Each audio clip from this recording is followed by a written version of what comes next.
E vou ler este texto porque este libro, ademais de dicir outras cousas, tamén fala unha historia de amor entre un personaxe, neste caso, un personaxe que non ten nome, que non aparece nomeado en ningún momento, e un 14-1, que é outro personaxe, que se aparece nomeado, de feito, o título, Árbol.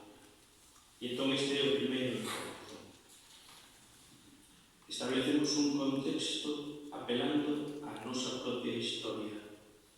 Son as palabras precisas para describir a realidade máis inmediata. Apenas uns acenos leves para sobreentender as emocións máis esquivas.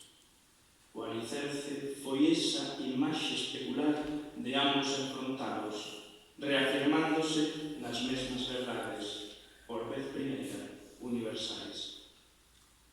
Procurábamos un xesto afirmativo despois de cada sentencia, tentando disimular a emoción con breves mostras de alegría censurada. Avanzamos, temendo cada novo paso, cunha mirada intermitente a única porta de saída.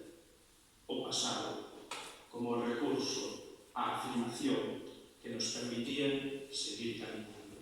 Moitas grazas.